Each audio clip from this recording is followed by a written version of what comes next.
네, 안녕하세요. 이번 시간에는 이제 스프링 프레임워크와 스프링 부트의 차이점, 스프링과 스프링 부트가 도대체 어떤 차이가 있는지를 살펴보는 시간을 갖도록 할게요. 여러분 그 프레임워크의 사전적 의미는 뼈대입니다, 뼈대. 그런데 이 프레임워크를 소프트웨어 관점에서 보게 되면 프레임워크는 어플리케이션을 개발할 때 아키텍처에 해당하는 골격 코드를 제공한다. 여러분 어플리케이션을 개발하려면 두 종류의 코드가 필요해요. 첫 번째가 아키텍처, 두 번째가 비즈니스 로직. 자, 그런데 아키텍처에 해당하는 골격 코드를 프레임워크라는 게 제공해버리면 개발자들은 뭐만 하면 되냐면 개발자들은 비즈니스 로직만 개발하고 관리하면 돼요. 그래서 프레임워크를 이용해서 우리가 시스템을 개발한다고 하면 일단은 개발 생산성도 좋아지는 거고요. 그 다음에 검증된 아키텍처를 쓰면서 유지보수의 편의성도 자연스럽게 증대가 되는 거죠. 그게 이제 우리가 프레임워크를 이용하는 목적이기도 하고요. 자, 그런데 가장 널리 알려진 그리고 여러분들이 대부분 이제 배우려고 하는 스프링 프레임워크는 좀 독특해요. 얘가 왜 독특하냐면 다른 프레임워크들은 서로 막 경쟁을 하지만 스프링 프레임워크는 다른 프레임워크와 경쟁이 아닌 통합을 지향해요. 이게 무슨 얘기냐면 스프링 프레임워크를 이용해서 프리젠테이션 레이어도 개발할 수 있고요. 비즈니스 레이어, 그 다음에 DB 연동에 해당하는 퍼시스턴스 레이어, 모든 거를 다 스프링으로 개발할 수도 있지만 비즈니스 로직은 스프링으로 개발을 하고 화면 쪽 프레젠테이션 레이어는 스프링이 아닌 스트러처와 같은 다른 MVC 프레임워크를 쓸 수도 있다고요. 그 다음에 데이터베이스 연동도 마찬가지인데 데이터베이스 연동도 스프링 JDBC라는 거를 이용하면 되는데 마이바티스라든지 하이버네이트 같은 프레임워크를 쓸 수도 있다. 자, 그래서 스프링 프레임워크를 중심으로 해서 다양한 프레임워크들을 조합을 해서 우리가 원하는 그런 아키텍처를 구축할 수도 있다는 말이에요.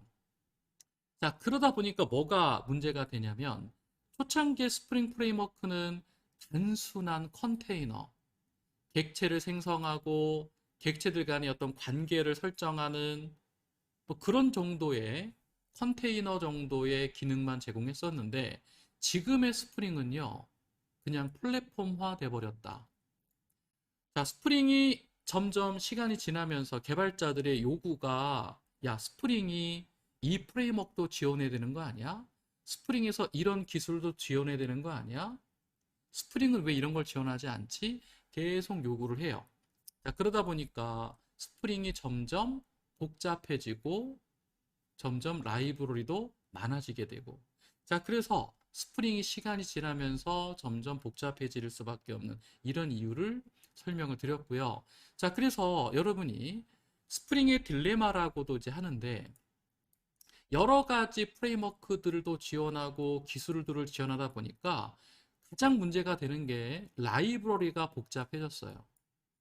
스프링에서 제공하는 라이브러리 뿐만 아니라 마이바티스도 이용하고 있네. 그럼 마이바티스 라이브러리 필요하고요. JPA나 뭐 하이버네이트를 이용하고 있네. 그러면 JPA나 하이버네이트 라이브러리도 추가해야죠. 다른 프레임워크를 연동하겠다라고 하면 그 프레임워크에서 제공하는 라이브러리 당연히 필요합니다. 그리고요. 더 큰 문제가 뭐냐면 XML 설정. XML 설정이 마찬가지로 되게 복잡해졌단 말이죠. 자, 그래서 처음에 이제 스프링 프레임워크가 등장했을 때 개발자들은 비즈니스 로직만 개발하고 유지 보수할 때 이 비즈니스 로직만 관리하면 되겠구나. 아키텍처와 관련된 모든 것들은 프레임워크가 제공해 주겠구나. 그런데 실제로 해보니까 점점 시간이 지나면 지날수록 라이브러리도 복잡해지고 그 다음에 XML 설정도 너무 복잡해졌더라 이거예요. 그래서 진입 장벽이 높아진 거예요. 초급 개발자가 스프링 프레임워크를 공부할 때 나는 이것만 관리하고 유지보수하면 되는 줄 알았는데 라이브러리도 내가 관리해야 되고 XML 설정도 그때그때 수정하거나 뭐 새롭게 작성을 해야 되거나 너무 어렵더라 이거죠.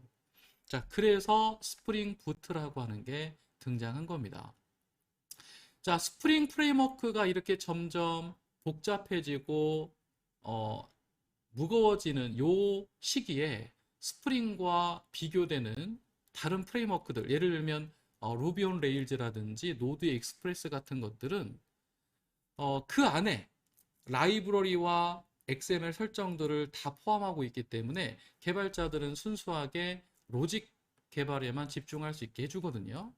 그래서 스프링 쪽에서도 안 되겠다. 스프링 쪽에서도 시장에서는 점점 루비 온 레일즈나 노드 익스프레스처럼 설정도 자동화 시켜주고 라이브러리 관리도 자동화해주는 그런 프레임워크를 선호하다 보니까 스프링 쪽에서도 안 되겠다 해서 스프링 부트라고 하는 프로젝트를 진행한 거예요. 그래서 스프링 부트는 어플리케이션 개발과 운영에 필요한 복잡한 설정과 그 다음에 라이브러리 관리를 자동화 시켜주는 게 바로 스프링 부트다. 자, 그래서 스프링 부트는 여러 가지 장점들이 있지만 일단 뭐 테스트 환경도 제공해주고 톰캣과 같은 내장 서버를 통해서 서버와 관련된 설정도 자동화 시켜주고 그 다음에 웹 어플리케이션조차도 와르가 아닌 자르 파일로 패키징해서 배포할 수 있도록 해주는데 이런 장점들도 중요하지만 사실은 근본적으로 중요한 건 이 두 가지. 자, 스프링 부트가 제공하는 기능 중에 핵심은 딱 두 가지라고 보시면 돼요. 라이브러리 관리 자동화, 그 다음에 XML 설정의 자동화. 다시 한번 이 그림을 보시면 개발자들이 처음에 스프링을 공부할 때 이것 때문에 어려워하는 경우는 없다고요. 라이브러리를 어떤 게 필요한지를 내가 결정해서 라이브러리 관련된 의존성을 폼.xml, 메이븐 설정 파일에 추가하는 거 이거를 어려워하고 그 다음에 너무나 복잡한 XML 설정 이 XML 설정을 잘못해버리면요 어플리케이션 구동 자체가 안 되는데 아예 그냥 실행조차 안 되는 건데 그래서 이 두 가지를 스프링 부트가 해결해 줬단 말이에요. 라이브러리 관리와 자동 설정. 그래서 이 두 가지를 스프링 부트에서는 뭐라고 하냐면 자, 일단 라이브러리 관리는 스타터라는 것을 통해서 자동화 시키고요. 그 다음에 XML 설정은 오토 컨피그레이션이라는 이름으로 오토 컨피그레이션 클래스라는 것을 만들어서 복잡한 XML 설정도 개발자가 직접 하지 않고 스프링 부트가 제공해주는 자동 설정을 쓰면 된다. 그래서 이 두 가지를 잠깐 간단하게 한번 살펴보도록 합시다. 자, 먼저 스타터라고 하는 걸 보면요. 스프링 부트는 이미 개발자들이 사용할 수 있는 여러 가지 스타터를 모듈별로 제공을 해줘요. 자, 공통적인 특징은 뭐냐면 모듈 이름이 있고요. 그 모듈 이름 앞이나 뒤에 스프링 부트 스타터라는 접두사나 접미사가 붙어요. 모듈 이름과 함께. 그래서 여러분이 어떤 라이브러리가 있는데 그 라이브러리에 스프링 부트 스타터라는 게 붙어 있다. 파일 이름에. 그러면 얘는 스프링 부트가 제공하는 스타터구나. 자, 스타터라는 거를 폼.xml 파일에 등록만 하면 요렇게 폼.xml 파일, 메이븐 설정 파일이죠. 디펜던시라는 태그 이용해서 스프링 부트 스타터 이게 모듈 이름 데이터 JPA. 자, 그러면 잘 보세요. 나는 데이터 JPA라는 모듈에 스타터 하나만 디펜던시로 등록했을 뿐인데 이렇게나 많은 라이브러리들이 자동으로 다운로드가 된다. 요 안에 이 라이브러리들에 대한 의존성들이 다 설정이 돼 있단 말이죠. 자, 그러면 스타터를 정말 쉽게 정리해 드릴게요. 스타터는 한마디로 뭐냐면 관련된 라이브러리들의 묶음. 자, 내가 JPA를 이용해서 DB 연동을 처리할 거야 라고 하면 데이터 JPA라는 요 스타터를 이 모듈과 관련된 스타터를 디펜던시로 추가하는 순간 이 관련된 JPA에 관련된 모든 라이브러리들이 패키지 형태로 한꺼번에 다운로드가 된다. 물론 이 안에는 JPA 구현체인 하이버네이트라든지 뭐 데이터 소스와 같은 그런 여러 가지 라이브러리들이 포함되어 있겠죠. 그래서 스프링 부트는 개발자들이 쉽게 라이브러리를 관리할 수 있도록 여러 가지 스타터를 모듈별로 제공해 준다. 그 스타터를 폼.xml에 추가만 하면 자동으로 관련된 라이브러리가 다운로드가 된다. 자, 그 다음에 오토 컨피그레이션. 자, 오토 컨피그레이션은요, 요것만 이해하시면 돼요.